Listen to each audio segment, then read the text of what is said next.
శ్రీమాత్రే నమ. జయ గురు దత్తాత్రేయ నమ. ఈ వీడియోలో మనం మేషరాశి వారికి మే 3వ తారీఖు నుంచి 9వ తారీఖు మధ్యలో జరగబోయే వార ఫలాలు పరిశీలించినప్పుడు మరి ఈ వారం అంతా మేషరాశి అందే ఏర్పడినటువంటి బుధాదిత్య యోగ ప్రభావం వల్ల జాతకుని యొక్క తెలివితేటలకి తగిన గుర్తింపు రావడం జరుగుతూ ఉంటుంది. అలాగే కొత్త కొత్త వ్యాపార అవకాశాలు రావడం జరుగుతూ ఉంటుంది. ఇది విద్యార్థులకి వారిలో ఉన్నటువంటి నైపుణ్యాన్ని పెంచడం వల్ల వారు ఏదన్నా ఉద్యోగం కొరకు ప్రయత్నం చేసినా, స్కాలర్షిప్ కోసం ప్రయత్నం చేసినా కంప్లీట్గా మీ యొక్క ప్రయత్నాలు 100% నెరవేరే అవకాశం ఉంది. అలాగే విద్యార్థులు మంచి సక్సెస్ఫుల్గా వాళ్ళ రిజల్ట్ రావడం జరుగుతుంటుంది. అది పరీక్షల్లో కానీ రేపు కాలేజీలో చేరినప్పుడు కానీ వారికి అనుకూలమైనటువంటి ఫలితాలు, వారిలో ఉన్నటువంటి లీడర్షిప్ క్వాలిటీస్ కూడా పెరగడం జరుగుతూ ఉంటుంది. ఇది సాధారణంగా రాజకీయ రంగంలో ఉన్న వాళ్ళకి, లేదంటే ప్రభుత్వ ఉద్యోగులకి వారికి పదవిలో ఉన్నత అవకాశాలు రావడం జరుగుతుంది. అలాగే నూతన ఉద్యోగ ప్రయత్నాలు కూడా చాలా వరకు ఫలిస్తూ జరుగుతుంది. అంటే లగ్నంలో రవి ఉచ్చ పొందడం వల్ల సాధారణంగా ఎక్కడికి వెళ్ళినా సరైన గుర్తింపు, గౌరవం పొందడం జరుగుతూ ఉంటుంది. అలాగే మరి రాశ్యాధిపతిగా ఉన్నటువంటి కుజుడు 12వ స్థాన సంచారం చేస్తున్నప్పుడు భూములు, స్థిరాస్తులు కొనాలనే మీ ఆలోచన నెరవేరుతుంది. తప్పనిసరి పరిస్థితుల్లో మీ యొక్క రక్త సంబంధికులకి, అన్నదమ్ములకి ఆర్థిక పరంగా సహాయం అందించవలసి ఉంటుంది. అలాగే కొద్దిగా నష్టం కూడా జరిగే అవకాశం ఉంది. ఇప్పుడు ఏదో విషయంలో మీరు ధనాన్ని నష్టపోవడం కానీ, ఇతరుల చేతిలో మోసపోవడం కానీ జరిగే అవకాశం ఉంది. అదే అందుకనే ఏదైనా కొనే ముందు కానీ, ఎవరికన్నా ధనం ఇచ్చే ముందు కానీ, ఏదైనా అగ్రిమెంట్ చేసుకునే ముందు మరి 1-2 సార్లు జాగ్రత్తగా ఆలోచించుకొని లీగల్గా అది ఎంతవరకు కరెక్ట్గా చూసుకొని ఆ విధంగా మీరు ముందుకు వెళ్ళడం మంచిది. ప్రతి నిమిషంలోనూ మిమ్మల్ని ఏదో విధంగా మోసం చేయాలనే మీ యొక్క ఆత్మీయులు ప్రయత్నం చేయడం జరుగుతుంటుంది. అయినప్పుడు కూడా మీ యొక్క సమయస్ఫూర్తి, తెలివితేటలతో అన్ని సమస్యల్ని మీరు అధిగమిస్తారు. ఉద్యోగం మారాలని మీ ఆలోచన చాలా వరకు నెరవేరే అవకాశం ఉంది. ఈ సమయంలో మీరు ప్రొఫెషన్ కూడా చేంజ్ చేయొచ్చు. అంటే ఒక వృత్తి నుంచి వేరే వృత్తిలోకి మారచ్చు. అంటే మీ యొక్క ప్రస్తుతం ఉన్నటువంటి వ్యాపార వివరాలని ఇతర ప్రాంతాలకి విస్తరించడం జరుగుతుంది. అలాగే ఏదన్నా కొత్తగా కొంత పెట్టుబడి పెట్టి ఏదైనా ఒక పరిశ్రమ లాంటిదో, వ్యాపారం లాంటిదో వారి వారి స్థాయిని బట్టి స్థాపించే అవకాశం ఉన్నది. ఇక ప్రధానంగా శుక్రుడు ధనస్థానం అందే స్వక్షేత్రగతుడు అవ్వడం వల్ల కుటుంబంలో ఆర్థిక పరిస్థితి మెరుగుపడుతుంది. దూరమైనటువంటి బంధువులు తిరిగి కలుసుకుంటారు. మీ కుటుంబంలో స్త్రీలకి గొప్ప గుర్తింపు రావడం జరుగుతుంటుంది. అలాగే మీ యొక్క వాక్చాతుర్యానికి చాలా విలువ పెరుగుతూ ఉంటుంది. ఈ విషయంలోనే భార్యాభర్తల మధ్య, భాగస్థుల మధ్య ఉన్నటువంటి అభిప్రాయ భేదాలు చాలా వరకు పరిష్కారం అవుతుంది. కుటుంబ సమేతంగా ఈ వారంలో మీరు ఏదైనా ఒక శుభకార్యంలో పాల్గొనడం కానీ, ఒక పుణ్యక్షేత్రాన్ని దర్శించడం కానీ జరిగే అవకాశం ఉంది. మొత్తం మీద ఈ రాశిలో ఉన్నటువంటి స్త్రీలకి ఇది చాలా గొప్ప అవకాశం అన్నమాట. మీ యొక్క మాటకి విలువ పెరుగుతుంది. అత్తవారితో, ఇల్లాస్తో మీకు ఉన్నటువంటి విభేదాలు చాలా వరకు సమసిపోతాయి.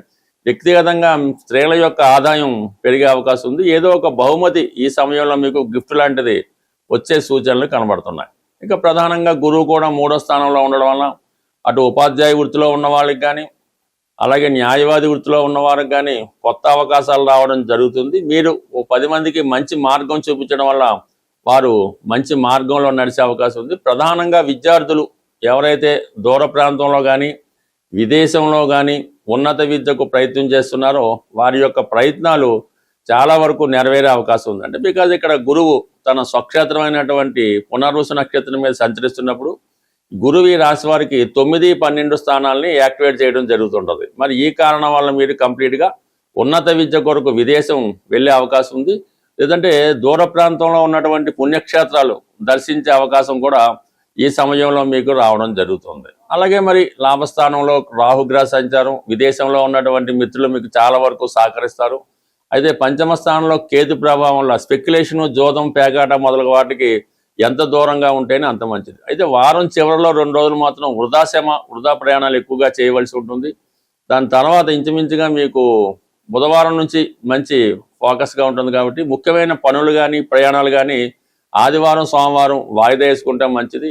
ఎవరి జాతకంలో అయినా కుజుడు ఎంత బలంగా అనుకూలమైన స్థానాల్లో ఉంటే వారి జీవితంలో ఎదురయ్యే ప్రతి సమస్యని పరిష్కరించుకోవడం, అటు ఆర్థిక పరంగా అయినా, అన్నదమ్ములతో విభేదమైన, భార్యాభర్తల సమస్యలైనా కుజుడు బలంగా ఉంటే వారు ఈ సమస్యలన్నీ కూడా సులభంగా పరిష్కరించుకుంటూ ఉంటారు. మరి ప్రస్తుతం కుజుడు ఈ మే నెల 11వ తారీఖు వరకు కూడా శని భగవానుడితో కలిసి సంచరించడం వల్ల చాలా వరకు ఇటువంటి ఇబ్బందులు ప్రతి ఒక్కరికి ఎదురవుతున్నాయి. అలాగే ప్రస్తుతం జరుగుతున్నటువంటి ప్రపంచంలో ఈ విపత్కర పరిస్థితులు కూడా ఈ శని కుజుల కారణం వల్ల ఇబ్బంది పడడం జరుగుతుంది. ఇది ప్రతి ఒక్కరి మీద ఎంతో కొంత ప్రభావం నడుస్తుంది. ఇటువంటి ప్రభావం నుంచి బయటపడాలంటే మనకి ఈ సంకటాలు అంటారు, సంకటాలు కష్టాలు, వాటి నుంచి తొలగించాలంటే రేపు మే నెల 5వ తారీఖున వస్తున్నటువంటి మంగళవారం రోజు సంకటహర చతుర్థి 5వ తారీఖు నాడు రావడం వల్ల, మంగళవారంతో కూడి రావడం అన్నది ఇది రుణ సమస్యలతో ఇబ్బంది పడుతున్న వారికి, వివాహం జరగకుండా ఆలస్యం అవుతున్న వాళ్ళకి ఈ మంగళవారం రోజు ఈ సంకటహర చతుర్థి రోజు హోమం అంటే గణపతి హోమం అన్నది చేయించుకోవాల్సి ఉంటుంది. ప్రధానంగా ఉండ్రాళ్ళు, గరిక, ఎండు ఖర్జూరం మొదలగు ద్రవ్యాలతో స్వామిని సంతృప్తి పరచడం వల్ల ఈ సంకటాలు కష్టాలు తొలగి మీ యొక్క పనులు సజావుగా సాగడం జరుగుతుంటుంది. ఏదన్నా మరి పనులు ముందుకెళ్ళాలంటే ఈ ప్రయత్నం తప్పకుండా మీరు చేసి చూడండి. మళ్ళా వచ్చే సంకటాల చతుర్థి నాటికి చాలా సమస్యలకి పరిష్కారం దొరుకుతూ ఉంటుంది. అంటే మనం అనుకున్న సంకల్పం నెరవేరేదాకా అంటే ఒక పెద్ద సంకల్పం పెట్టుకున్నప్పుడు ఈ ప్రతి నెల కూడా ఈ సంకటహర చతుర్థి చేయడం వల్ల దాని ఫలితం మీరు కంప్లీట్గా చూడడం జరుగుతూ ఉంటుంది. ఏదైనాది కంటిన్యూ అయితే మీ చేత అవనవడం ఖచ్చితంగా దీనికి బ్రేక్ పడుతుంది. ఎందుకు బ్రేక్ పడుతుంది? మనం అనుకున్న పని పూర్తయితే మనం అక్కడ నుంచి మానేస్తాం కదా, అందువలన కంప్లీట్గా మీకు ఇది సక్సెస్ రావడం జరుగుతుంది. అయితే ఇందులో ఏంటంటే మేము ఆ గుళ్ళో డబ్బులు కట్టేసామండి, మా తరపున మా అమ్మగారు చేస్తారండి, దాన్ని ఇంకో వేరే వాళ్ళని పొలం, ఇవేమి జరగవు. మీరు స్వయంగా దగ్గరుండి చేసుకుంటేనే మీ ఫలితం ఈ ఫలితం రావడం జరుగుతుంది తప్ప అది ఈ విధంగా మీరు డబ్బులు కట్టేసాం వాళ్ళు చేసాం మాకు కుదరదు. దానివల్ల ఇంకా కష్టాలు వచ్చే అవకాశం ఉంది. బట్ ఏదైనా మీ జీవితంలో ఎదురయ్యే ప్రతి సమస్యకి మీ శాస్త్ర ప్రకారం మీ యొక్క జాతకంలోనే, మీ జన్మ జాతకంలోనే ఆ సమస్యకి పరిష్కారం ఉంటుంది. అది దశ బట్టి అవ్వచ్చు, గోచారాన్ని బట్టి అవ్వచ్చు. ఎవరైతే తీవ్రమైనటువంటి సమస్యలతో ఇబ్బంది పడుతున్నారో వారు వారి యొక్క వ్యక్తిగత జాతకాన్ని చాలా అనుభవంతో కూడుకున్నటువంటి నిస్వార్థంగా ఉన్నటువంటి జ్యోతిష్కుని సంప్రదించి వారు చెప్పిన విధంగా కొన్ని సూచనలు మీరు కంప్లీట్గా చేసుకోవలసి ఉంటుంది. జాతకం చూపించుకున్నంత మాత్రాన ఎవరి జీవితం మారదు, అందులో మీరేం పెద్ద గొప్ప ఏం కాదు. కాబట్టి జాతకం చూపించుకొని దానికి పరిష్కార మార్గం చేస్తేనే మీకు ఆ సమస్య పరిష్కారం అవుతుంది తప్ప కేవలం జాతకంలో ఉన్నది తెలుసుకోవడం వల్ల ఆ సమస్య మరింత పెద్దదవుతుంది తప్ప దానికి పరిష్కారం అయితే అవ్వదు.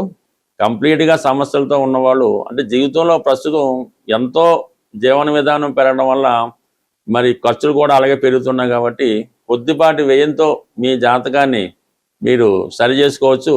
మరి అది మీ యొక్క నమ్మకాన్ని బట్టి, అవతల వారి యొక్క విద్వత్తును బట్టి ఆధారపడి ఉంటుంది. స్వస్తి.